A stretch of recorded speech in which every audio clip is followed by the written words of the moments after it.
Hi, I'm Mohit, and this city, wow. I don't say this often, but Budapest genuinely stole a piece of my heart. From the very first hour, it felt different, like I wasn't just visiting, I was feeling it. Come along as I take you through this underrated gem of Europe, just the way I saw it.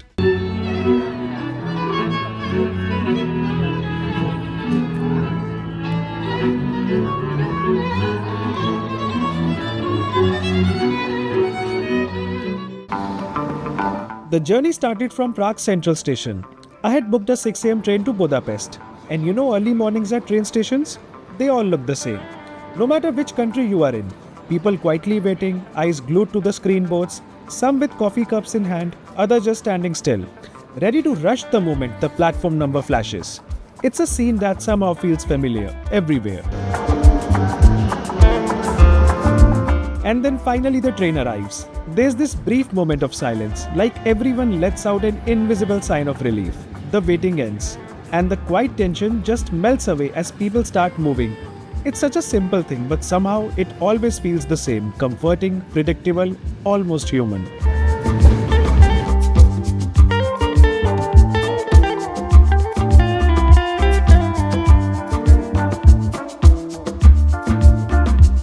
First look at the seat, quite spacious and comfortable, especially for a 6.5 hours ride. What caught my eye next was the food and drinks menu. Good variety, and honestly, the prices were surprisingly low. Probably the most affordable train menu I've seen anywhere in Europe.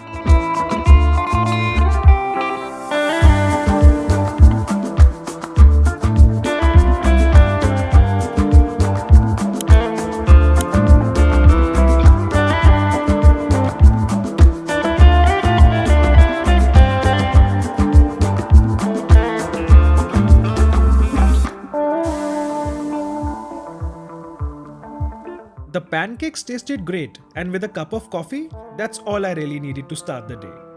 I'm traveling with RegioJet, a private train operator across Europe, and so far, it's been a pretty solid experience. The ticket price was also quite low compared to the other trains, which makes it even better. Breakfast काफ़ी अच्छा है, options काफ़ी limited है, but the price what I have paid उसके comparison में it is very good. मैंने Nutella चीज़ pancake order किया था एक और एक कैपेचिनो। अब कैपेचिनो में कुछ भी रॉन्ग नहीं हो सकता, but pancake is very good. But the only regretting part जो मैं बार बार सोच रहा हूँ कि फर्स्ट क्लास का एक ही कैरेज आया है, एंड मुझे इसलिए ज़्यादा बुरा लग रहा है क्योंकि मैंने अर्ली मॉर्निंग ट्रेन इसीलिए बुक की थी क्योंकि इसी ट्रेन के अंदर सिर्फ फर्स्ट क्लास की सीट्स बची थी।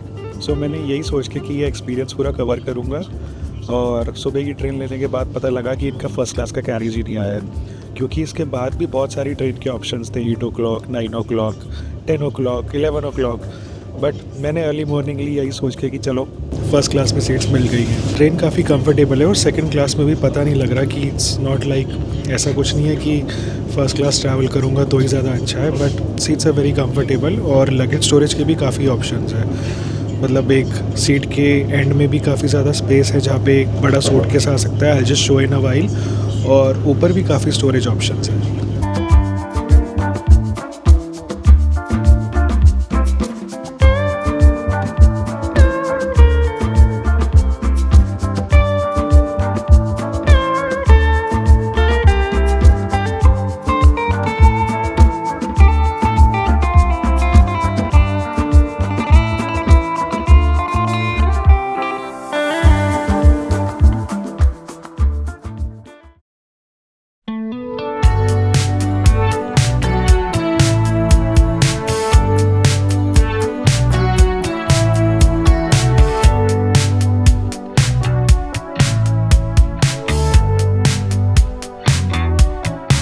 WhatsApp guys, good afternoon from Budapest. मैं अभी सुबह सुबह प्राग से ट्रेन लेके बुदापेस्ट आ गया हूँ।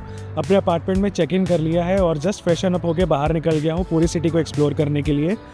जस्ट फॉर रेफरेंस मैं बता देता हूँ, बुदापेस्ट हंगरी की कैपिटल है। हंगरी सेंट्रल यूरोप के अंदर है and it is one of the cheapest places in Europe अगर आपको यूरोप में ट्रैवल करना है।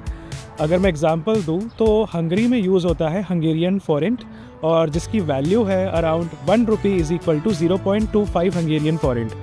जैसा कि मैंने बोला, ये यूरोप के अंदर one of the cheapest places है अगर आपको सस्ते में यूरोप घूमना है। बट यहाँ के जो मेरे अर्ली इंप्रेशंस है, मैं एक्चुअली सरप्राइज्ड हूँ। यहाँ पे इतने सारे टूरिस्ट हैं और वेदर भी एकदम अमेजिंग हुआ पड़ा है, जस्ट 22 एंड 23 डिग्रीज। और जहाँ मैंने अपार्टमेंट लिया है उस अपार्टमेंट के जस्ट सामने ही पूरी स्ट्रीट है full of cafes, restaurants, bars, and I'll be taking you through the entire city of Budapest in this video, so stay tuned. My day started with exploring the much talked about city center of Budapest. The first image that hit me, a giant Ferris wheel, buzzing cafes all around, and a lively market right next to it. It felt like stepping into a summer postcard, vibrant, full of energy, and that classic European charm just floating in the air. Every corner had a rhythm, and I was just getting started.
अभी मैं आ गया था Budapest के central area में। इस area के अंदर main shopping street और सारे कैफ़ेज़ और रेस्टोरेंट हैं। जो पूरा बुदापेस्ट है उसका सेंट्रल एरिया मेरे अपार्टमेंट से अराउंड 10 मिनट्स की दूरी पर है by walking.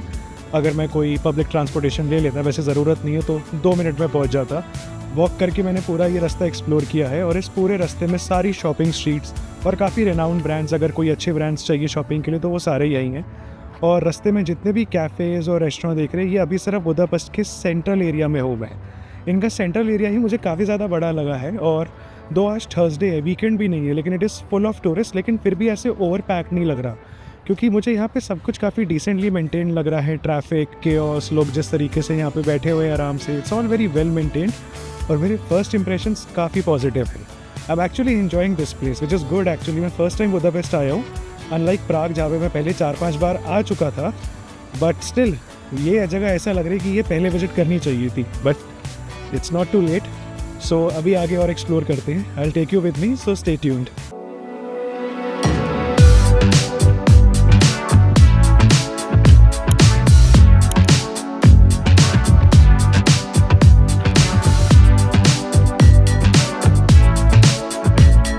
Right next to the city center is the Central Market Hall, also known as the Great Market Hall. It's the oldest and largest indoor market in Budapest, built away back in 1897. But what really stands out is how alive it still feels. Locals shopping for fresh produce, tourists trying Hungarian snacks, and that old world charm still holding its ground in the middle of buzzing city. So 2 floors का ये market hall है जहाँ पे सब कुछ available है। Whatever you wish for in Budapest, everything is there, starting from alcohol, cheese, bakery products, foods and vegetables, and even shopping के लिए भी काफ़ी चीज़ें available है, starting from perfume, scents and traditional Hungarian dresses. Everything was available there.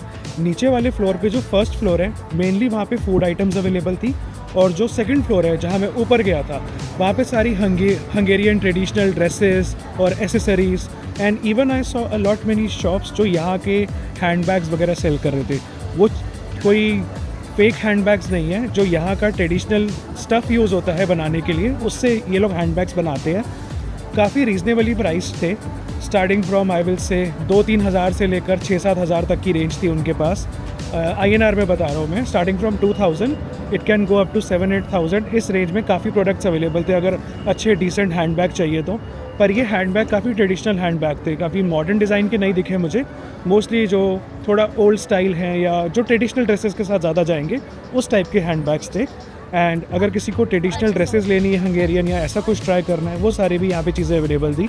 But it was a very big market hall and I got to know that अगर shopping करनी है तो लोकल्स अभी भी यहीं पे ही आते हैं। क्योंकि यहाँ पे सबसे ज़्यादा फ्रेश स्टफ़ मिलता है in terms of milk products, cheese, liquor and fruits वगैरह, जो भी ये सब चीज़ें डेली यूज़ की लेनी होती है। काफ़ी लोकल्स अभी भी इस मार्केट हॉल में ही आते हैं क्योंकि ये मार्केट हॉल 1800 सेंचुरी से ऑपरेट कर रहा है और इतने सालों से ये बुदापेस्ट के सेंट्रल एरिया में ही है। So this is a good place just to explore for once.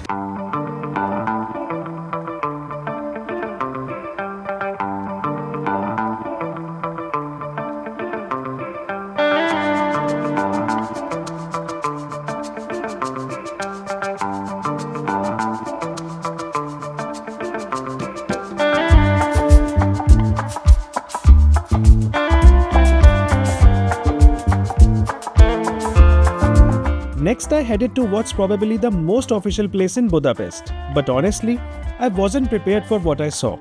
Oh my god! Would you believe me if I told you this is the Parliament of Budapest? It looks more like a royal palace. It's not just one of the most beautiful parliaments in the world, it's actually the third largest too.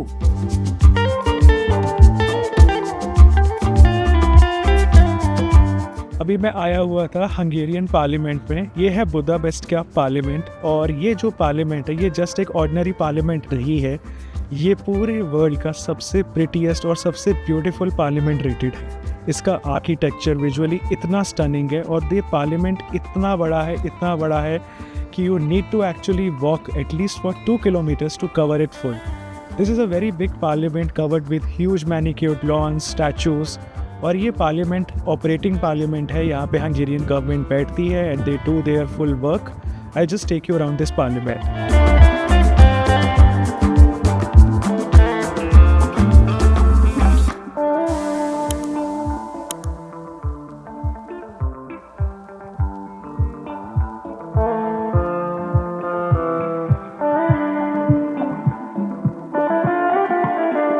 सो ये जो area है, इस area के अंदर सबसे ज़्यादा prominent piece of architecture जो है वो है ये पार्लियामेंट। मैंने पूरी कोशिश कर ली है इस पार्लियामेंट को कैप्चर करने के लिए फ्रॉम ऑल द एंगल्स, लेकिन स्टिल मुझे ऐसा लग रहा है कि कुछ एंगल्स छूट गए क्योंकि इट्स वेरी बिग। और इस पार्लियामेंट के आगे ब्यूटीफुली वेल क्राफ्टेड गार्डन्स भी है and it's a well known tourist spot. काफ़ी ज़्यादा टूरिस्ट यहाँ पे आते हैं। अभी समर्स चल रहे तो इन्होंने पूरे वो हीट स्प्रिंकलर्स भी ऑन करे हुए हैं। I just show you, see this. Tourist के लिए यहाँ पे गर्मियों में इन्होंने पूरा वो हीट स्प्रिंकलर्स ऑन कर दिए, तो ठंडा ऐसे भाप दे रहे हैं। So like I was telling, ये जो एरिया है ये टूरिस्ट के बीच में बहुत ज़्यादा पॉपुलर है क्योंकि ये जो पार्लियामेंट बिल्डिंग है it has been voted as one of the most beautiful buildings in the entire world. Not beautiful buildings but a beautiful parliament in entire world, क्योंकि एक्चुअली में ये पार्लियामेंट बहुत ही ज़्यादा बड़ा है और बहुत ही ज़्यादा ब्यूटीफुली क्यूरेटेड है। अब बात करते हैं ये पार्लियामेंट एग्जैक्टली कहाँ लोकेटेड है। तो ये पार्लियामेंट बेसिकली पेस्ट साइड पे है। पेस्ट साइड के सेंट्रल एरिया से हार्डली 15 मिनट्स दूर। मैंने ट्रैम ली थी और मैं ट्रैम से यहाँ पे आया हूँ। मैं डिस्क्रिप्शन के अंदर या नीचे अपनी वीडियो में इसका एग्जैक्ट स्पॉट भी मेंशन कर दूंगा ये कहाँ पर है, but it is very well centrally located, तो कोई भी इसको ढूंढने में प्रॉब्लम नहीं होगी। मैंने आई सेड कि ये पेस्ट साइड पे है तो सबसे पहले एक बता देता हूँ, बुदापेस्ट बेसिकली डिवाइडेड है एक रिवर के through which is known as Danube river. Earlier Buda और पेस्ट अलग अलग था और इन दोनों सिटीज़ के बीच में ये रिवर जाती थी, डानोबे रिवर। ये रिवर आज भी है बट अब बुदा और पेस्ट एक सिटी हो गया है। अभी मैं जहाँ पर हूँ ये पेस्ट साइड है। जो पार्लियामेंट है वो पेस्ट साइड पे है, जिस जगह पे मेरा अपार्टमेंट है वो भी पेस्ट साइड है, और जो सुबह का मैंने सेंट्रल एरिया दिखाया वो भी पेस्ट साइड में है। तो अब बात है कि बुदा में क्या है। So Buda is mostly like a royal place. वहाँ पे जो पुराने कैसल्स थे और जो रॉयल जगह थी, जब 1800 सेंचुरी से पहले जो लोग रहते थे वो सब जगहें बुदा में है। मैं अभी बुदा एरिया में जा रहा हूँ और जब मैं वहाँ पहुँचूँगा देन आई विल शोकेस कि बुदा एरिया में क्या है। बट अभी मैं जस्ट इस पार्लियामेंट के सामने ही खड़ा हूँ जहाँ पे डानोबे रिवर है एंड आई विल शोकेस। तो अभी मैं हूँ पेस्ट साइड में और मेरे आगे जो एरिया है रिवर के अक्रॉस वो है Buda area. This is the area which I am talking about. जो राइट अक्रॉस द रिवर है that is the Buda area. इस डानोबे रिवर में काफ़ी ज़्यादा क्रूजेज़ भी चलती है। I have a plan to take a evening cruise क्योंकि इवनिंग में काफ़ी अच्छा व्यू होगा, क्योंकि ये पार्लियामेंट के अराउंड सारी लाइट्स जल जाती है and it's very good. So I prefer to take a evening cruise, but meanwhile this is the river I am talking about. ये है डानोबे रिवर जो फ्लो करती है बुदा और पेस्ट के बीच में और इन दोनों सिटीज़ को अलग करती है। बट अब बुदा पेस्ट एक ही सिटी है। सो एक साइड पे पेस्ट है और दूसरी साइड पे बुदा है। अगर कोई भी इंडिया से पहली बार ट्रैवल कर रहा है Budapest, so it is highly advisable to stay at the Pest area, क्योंकि पेस्ट एरिया के अंदर ही मैक्सिमम प्लेसेस हैं for tourist. For example nightlife, cafes, restaurant, shopping street और जो सेंट्रल एरिया है वो पेस्ट का काफ़ी ज़्यादा पॉपुलर है फॉर टूरिस्ट। इवन जो पार्लियामेंट है वो भी पेस्ट के अंदर ही बना हुआ है। बुडा के अंदर बेबी थोड़ी देर के लिए घूमने जाया जा सकता है, क्योंकि इस रिवर को क्रॉस करने के लिए ब्रिजेज़ हैं और ट्रांसपोर्टेशन सिस्टम है। मैंने आज 72 आवर्स का डे पास लिया है और एक दिन के डे पास की जो प्राइस है रफली 480 रुपीज़ है। एज़ जो प्राग में था 480 रुपीज़ के आसपास था, और यहाँ पे भी जो मैंने लिया है वो 480 का ही है, और ये सारे ट्रांसपोर्टेशन सिस्टम कवर करता है। बुदापेस्ट का ट्रांसपोर्टेशन सिस्टम काफ़ी रिलायबल है और काफ़ी एफिशिएंट है। हर जगह पे ट्रेन, ट्रैम सब कुछ अवेलेबल है एंड टूरिस्ट फ्रेंडली जगह है ये काफ़ी ज़्यादा। अभी मेरे को एक ही दिन हुआ है, एक भी दिन इनफैक्ट पूरा नहीं हुआ है, कुछ ही घंटे हुए, और मुझे काफ़ी ज़्यादा फ्रेंडली वाइब्स आ रही हैं। टूरिस्ट भी काफ़ी अच्छे हैं, और जितने भी फॉर एग्जांपल मुझे ब्रेकफास्ट अराउंड इजीली 600-700 रुपीज़ में मेरा हो गया, और एक अच्छे खासे कैफ़े में। एंड नाउ मैंने टॉक अबाउट कि अभी मेरा आगे का प्लान क्या है, तो अभी मैं रिवर क्रॉस करके मतलब बुदा जा रहा हूँ। रिवर को क्रॉस करके स्पेसिफिकली नहीं, obviously I take a tram और अ बस, क्योंकि रात को मैं क्रूज़ ट्राई करूँगा। But this parliament is completely amazing, और नॉट जस्ट दिस पार्लियामेंट, पूरे बुदापेस्ट पे जो आर्किटेक्चर है वो काफ़ी अमेजिंग और काफ़ी ब्यूटीफुल है। इवन पार्लियामेंट के सामने वाली बिल्डिंग भी तक इतनी ब्यूटीफुल लग रही है। I mean this entire city is very pretty.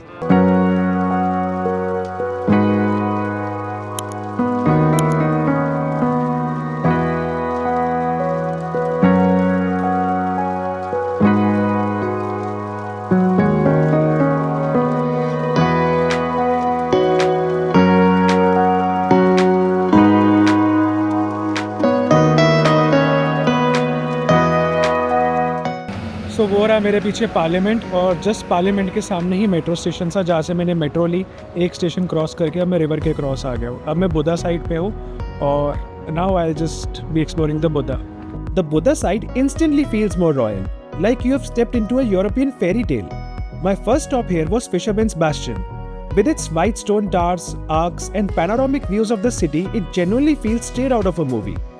You don't just look at Budapest from here, you feel it. Peaceful, grand, and honestly the kind of spot you could sit at for hours.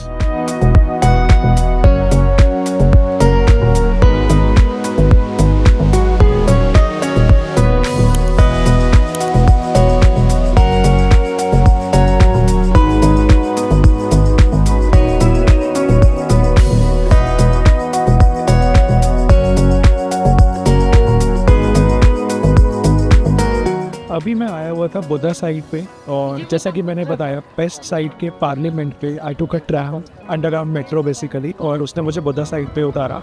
बुदा side जैसा कि मैंने दिखाया अभी काफ़ी ज़्यादा काम है, composed है, और यहाँ पे इतना ज़्यादा शांति है as compare to the Pest side, क्योंकि मोस्टली जो टूरिस्ट है और जो टूरिस्ट के लिए स्पॉट्स हैं वो पेस्ट साइड पर है।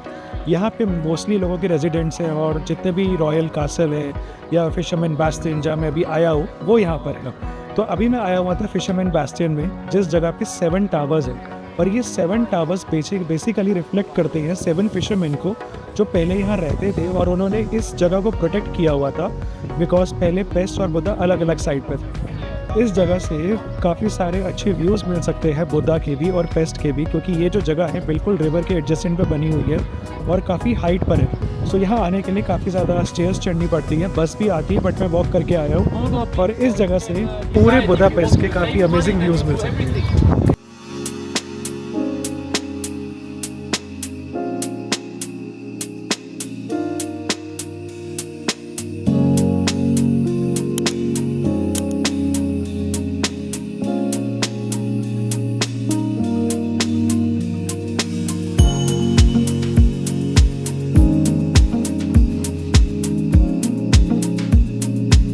Right next to this is the famous Buddha Castle, and the moment you see it, your eyes just stay locked in.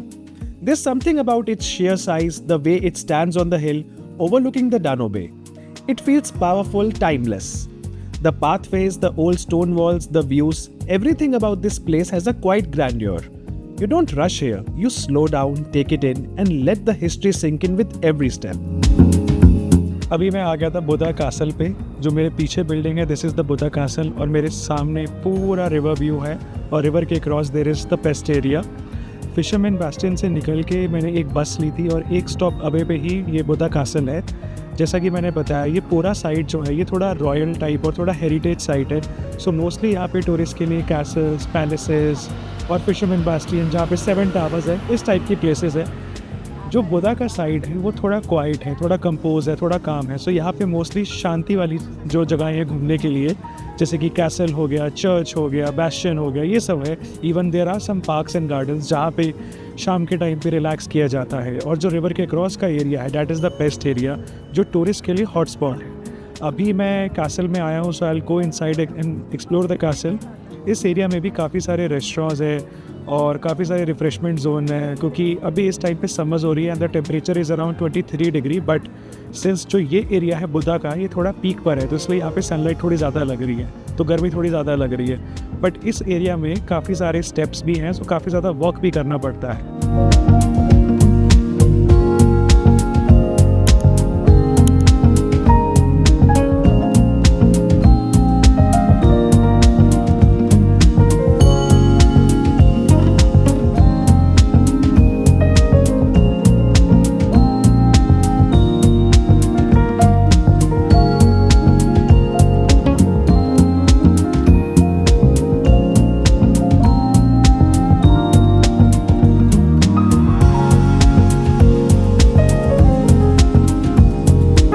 What's up guys, I am back to my apartment.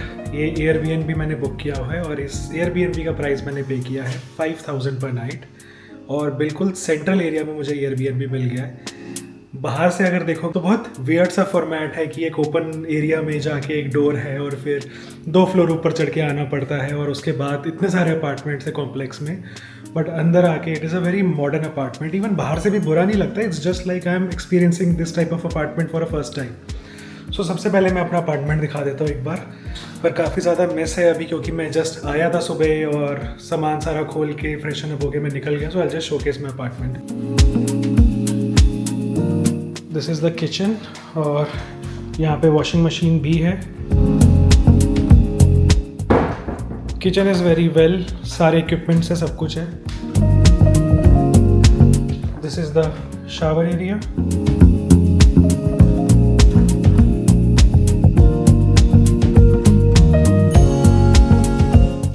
के साथ में ही ये lounge area है जहाँ पे TV है and air conditioner भी है। और वैसे अभी ज़रूरत है यहाँ पे क्योंकि बहुत ज़्यादा गर्मी है। Then there is a study area और ये पूरा इतना बड़ा सोफ़ा है यहाँ पे। और यहीं से निकल के है separate bedroom area which is again very big and काफ़ी कंफर्टेबल है। 5000 रुपये पर नाइट के हिसाब से this is a steel value for me. और ये पूरा वार्डरोब सेक्शन अगर ज़्यादा स्टोरेज है तो। सो आज सुबह सबसे पहले आते ही, इवन आफ्टरनून में चेक इन करते ही मैं पूरा बुदापेस्ट एक्सप्लोर करने निकल गया था और मेरे फर्स्ट इम्प्रेशंस काफ़ी ज़्यादा पॉजिटिव हैं। I am totally enjoying this city. अभी मैं बुद्धा कासल से निकल के पेस्ट की तरफ आया था और पेस्ट पे I stop at a ice cream shop. वो जो आइसक्रीम शॉप है वो काफ़ी फेमस आइसक्रीम शॉप है, क्योंकि मैंने ऑनलाइन उसके रिव्यूज़ पढ़े और उस आइसक्रीम शॉप के बाहर बहुत बड़ा क्यू लगा हुआ था। Then I got to know this is a very famous ice cream shop. और ये यहाँ पे जितने भी फ्लेवर्स हैं सब रोज़ की शेप में देते हैं, जो रोज़ फ्लावर होता है उसकी शेप में देते हैं, विच इज़ वेरी गुड। और टेस्ट भी काफ़ी अच्छा था। प्राइस की बात करूँ तो ये आइसक्रीम मुझे पड़ी, मैंने सबसे स्मॉल फ्लेवर लिया था तो it costed me around 300 rupees. But ये काफ़ी वेल नोन ब्रांड है यहाँ का। बाकी अभी मेरा प्लान, अभी थोड़ी देर में आराम करूँगा अपार्टमेंट में, थोड़ा काम भी है मुझे वीडियोज़ का, और उसके बाद मैं फिर शाम को निकलता हूँ फिर।